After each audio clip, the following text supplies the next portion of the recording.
Okay, so health and the environment is a really broad topic. So we actually split ours up into water, into waste, and also air pollution.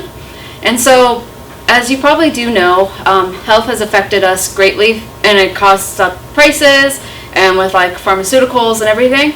But the environment also has like a huge impact on it. So just like a simple thing can make like a big difference. And so water pollution is basically the contamination of pollutants within an environment. Most of the time it's caused by humans, and so that could be by basically throwing out plastic into the ocean, or not going to the restroom in the proper areas and instead doing it in a river, or cleaning yourself in a river. And because everything with water leads to another area, so basically how water works is there's the water cycle, and as you know, water goes up into the air, it comes back down. So whatever contamination gets in within that water will go up in the air as well, which will also affect you that kind of way as well. Some of the main causes are waste, chemical, and nutrition runoff. And so nutrition runoff is basically like fertilizer. So if you over-fertilize the soil, it runs into the rivers, which then causes algae blooms, which then causes deaths, and especially in shadow cliffs nearby. We have those with our algae, with the dogs, and so it's very toxic and it can be very harmful for your health. In addition, water pollution is also one of the main causes of death in the world. So about 1.7 million each year die just because of water pollution alone, which is a huge number. And so if you can be more careful with how you're doing pollutants and remove those pollutants before they actually get into like the water, it can actually prevent a lot of deaths. So we also have acid rain and ocean acidification, which basically acid rain is due to pH changes, which is due to pollution.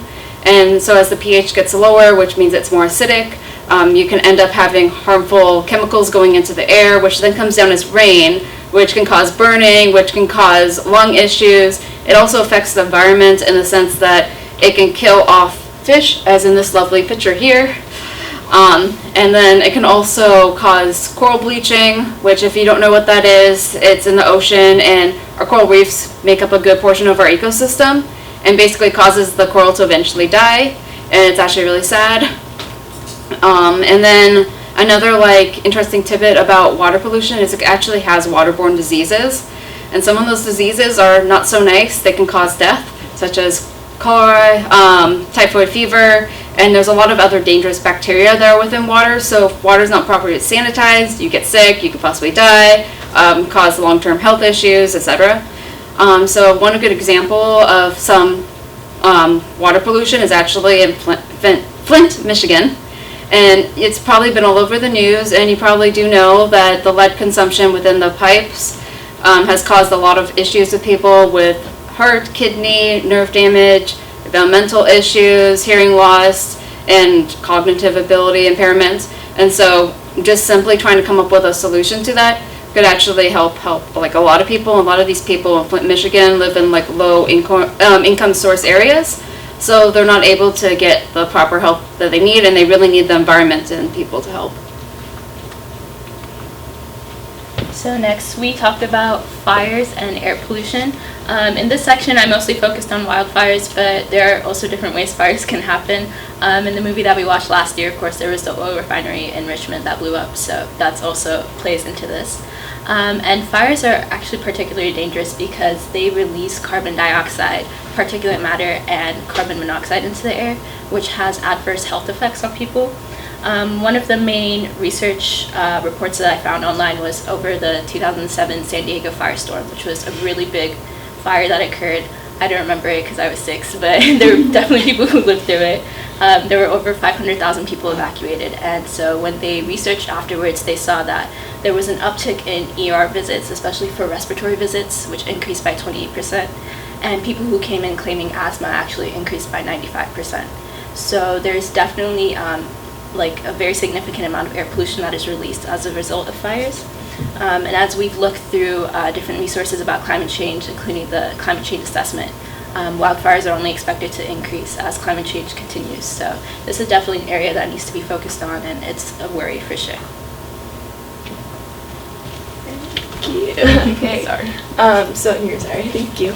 Another major problem is outdoor air pollution, which is, I think we can all agree that a lot of people are outside.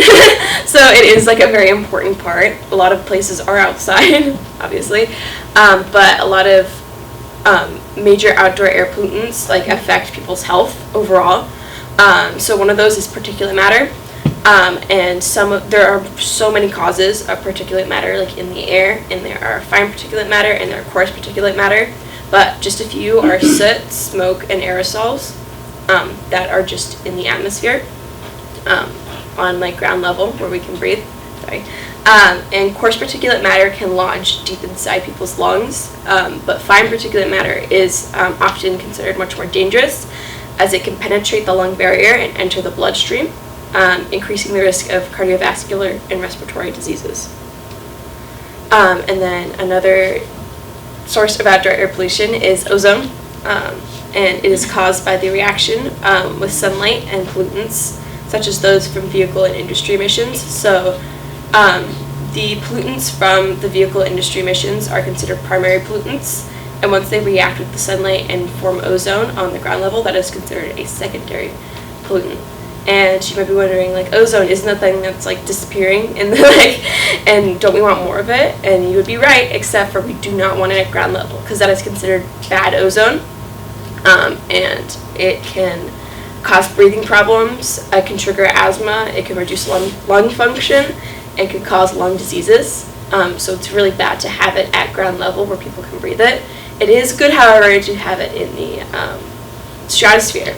But as some of you may know, in recent years it has been kind of recovering, but before that there was a hole forming in the ozone, and the ozone layer was thinning, still is kind of thinning, but a decrease in the ozone layer in the stratosphere can leave us more vulnerable to the sun's harmful rays and can increase the risk of skin cancer because of the sun's rays. Okay, so waste pollution is a very, very broad topic.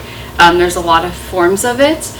So basically the most common is usually what we think about hazardous waste. So that includes like common household objects such as paint, cleaners, things like batteries, things that really shouldn't be in the environment, including pesticides.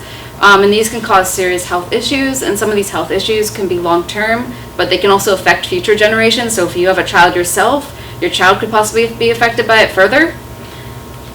And so one of the first kinds of major waste is biological waste. And biological waste can be from like urine to feces, but it also could be blood as well. And so basically these are like organic molecules that can be anything from food scraps to human waste to blood. And that basically releases greenhouse gases, which is mostly methane when it decomposes. And so this can actually be like a major threat in the future, but it can also basically give you infectious diseases at the same time. And you don't want these infectious diseases because HIV is one of those many that you can get just from blood alone. And then if you have like improper disposal of fecal matter, it can cause cholera, but it can also cause a lot of other diseases. And so basically these can shorten your lifespan, but it also affects animals in the environment. And as you think about it, we also eat a lot of those animals, or we use a lot of those animals for sources of food. And so if they're affected by it, we're going to get affected by it further on. The next form of waste is chemical waste, and it's the inorganic molecules and man-made chemicals, most of which are mined.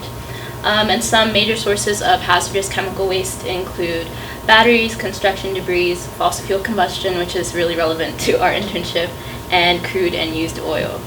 And some of the effects of chemical waste are the pollution and contamination of water sources, so our rivers like runoff, which can cause life-threatening illnesses when ingested by humans and animals alike.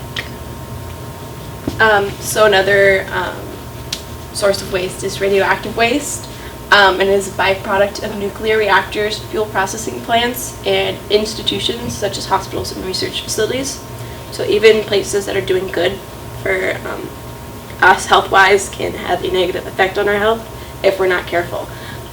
So radioactive waste takes a long time to decompose, like thousands and thousands, hundreds of thousands of years. So it needs to be stored safely until then. It needs to be stored in a place that won't be affected long after humans are gone, because it's going to affect the environment if it's like not contained long after we're gone.